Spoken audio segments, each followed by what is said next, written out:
जय हिंद दोस्तों आज सुप्रीम कोर्ट में मोरेटोरियम को लेके और जो ब्याज के ऊपर ब्याज यानी जो कंपाउंड इंटरेस्ट लग रहा था उसके वेव ऑफ को होके सुनवाई होनी थी।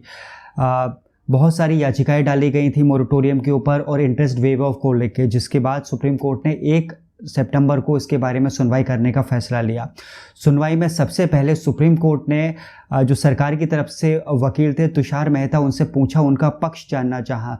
तो तुषार मेहता ने कहा कि सरकार जो है वो 2 साल तक मोरेटोरियम को बढ़ाने पे विचार कर रही है। यानी सरकार की तरफ से कहना था कि अभी बातचीत चल रही है और 2 सालों तक के लिए मोरेटोरियम को बढ़ाया जा सकता है, लेकिन ये बिल्कुल साफ नहीं था कि सरकार ये जो 2 साल तक मोरेटोरियम बढ़ाने के ऊपर बात कर रही है ये किन को दिया जाएगा, किन सेक्टर को दिया जाएगा।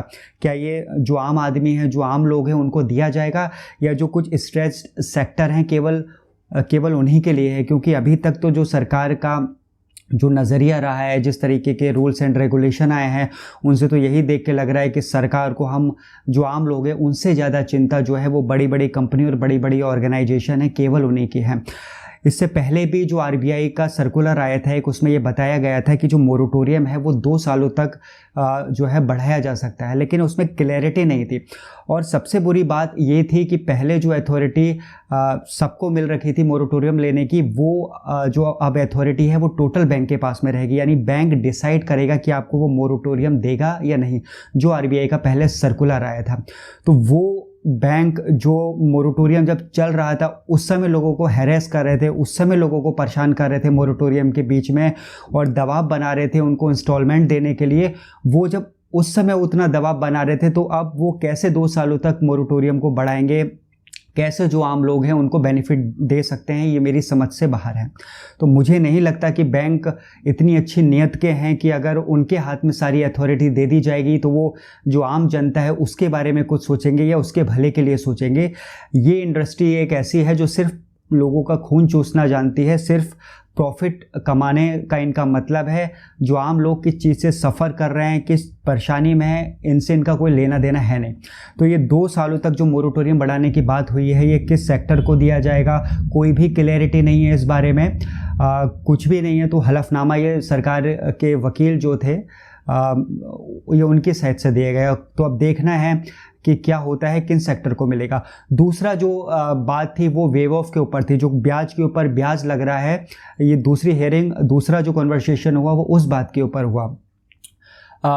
तो जो सरकार की साइड से वकील थे, सरकार की साइड से जो वकील थे उन्होंने कहा कि सरकार की 3 तारीख को बैठक है। जो हमारे देश के वित्त मंत्री हैं उनकी बैठक रिजर्व बैंक ऑफ इंडिया और जो बैंक हैं, जो एनबीएफसीज हैं, उनके साथ में है। उसके बाद में वो इस बारे में क्लैरिटी को दे पाएंगे। लेकिन सुप्रीम कोर्ट का ये कहना था कि हम पहले ही कई बार सुनवाई को टाल चुके हैं, इसलिए हम और भी डिले नहीं कर सकते, और इसलिए हम जो फैसला देंगे वो कल ही को सुनवाई करेंगे। यानी 2 सितंबर को सुप्रीम कोर्ट में सुनवाई है वेव ऑफ को लेके कि जो ब्याज के ऊपर ब्याज लग रहा है उसको माफ किया जाएगा या नहीं किया जाएगा। सुप्रीम कोर्ट सरकार की पहले ही फटकार लगा चुका है, और फटकार में सुप्रीम कोर्ट ने सरकार से कहा था लॉकडाउन आपने लगाया था, लोगों को जो परेशानियां हुई आपकी वजह से हुई, लोगों के काम धंधों पे जो फ़र्क पड़ा है, जो उनकी बाकी चीज़ों पे फ़र्क पड़ा है वो आपकी वजह से पड़ा है। तो इसलिए आप रिजर्व बैंक ऑफ इंडिया के पीछे नहीं छुप सकते। आपके पास में डिजास्टर मैनेजमेंट एक्ट के तहत बहुत सारी ताकतें थी, बहुत सारी अथॉरिटी थी कि आप बहुत बड़े फैसले लोगों के मद्देनज़र, लोगों के हित में जो है वो फैसले ले सकते थे। आप ब्याज के ऊपर भी फैसला ले सकते थे, लेकिन ऐसा लगता है कि सरकार जो है वो रिजर्व बैंक ऑफ इंडिया के पीछे छुपना चाह रही है या छुप रही है। तो सरकार की फटकार के बाद में जो निर्मला सीतारमण थी देश की वित्त मंत्री, वो 3 तारीख को बैठक करने वाली हैं। देखते हैं इस बैठक में क्या निकल के आता है। जो आम लोग जो है, जो कॉमन पीपल हैं, क्या उनको कोई आराम मिलेगा, क्या उनको कोई राहत मिलेगी? क्योंकि अब तक तो ऐसे ही लगता आ रहा है कि जितनी राहतें होती हैं वो सारी बड़ी इंडस्ट्री के लिए और बड़े लोगों के लिए होती है। जो आम लोग होते हैं, जो आम छोटे व्यापारी होते हैं या जो आम जनता होती है, उनके लिए शायद कुछ होता नहीं है। तो ये बात साफ हो जाएगी 3 तारीख की बैठक के बाद में कि निर्मला सीतारमण की या सरकार की साइड या वित्त मंत्री की साइड से क्या बयान आता है।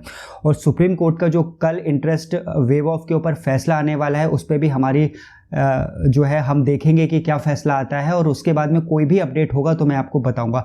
हालांकि जितना दबाव सरकार के ऊपर अभी तक बनाया जा रहा है, चाहे वो ओला उबर कैब हो, चाहे बाकी स्टेट्स के जो चीफ मिनिस्टर हैं उनका वित्त मंत्री को जो चिट्ठी लिख के ये कहना हो कि जो मोरेटोरियम का पीरियड है वो 31 दिसंबर तक बढ़ा दिया जाए, या बाकी के जो बहुत सारे सेक्टर हैं वो जो सरकार पे दबाव बना रहे हैं, स्ट्राइक पे जा रहे हैं, उन सब के दबाव के बाद में तो ये लगता है कि कुछ पॉजिटिव जो आउटकम है वो आएगा, क्योंकि इलेक्शन भी हैं कुछ स्टेट्स में, तो कुछ पॉजिटिव रिस्पांस आने की पॉसिबिलिटी तो है, लेकिन देखते हैं कि आम जनता के हित में आता है कि नहीं आता है। तो सुप्रीम कोर्ट का कल जो फैसला आएगा वो मैं आपको उसके बारे में बताऊंगा। फिर 3 तारीख को जो बैठक है मैं उसके बारे में आपको अपडेट दूंगा। चैनल को सब्सक्राइब कीजिए, वीडियो को लाइक कीजिए दोस्तों, और वीडियो को शेयर कीजिए ताकि ज़्यादा से ज़्यादा ये जो बात है लोगों तक पहुँचे।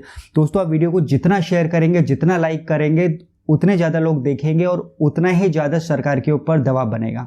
धन्यवाद।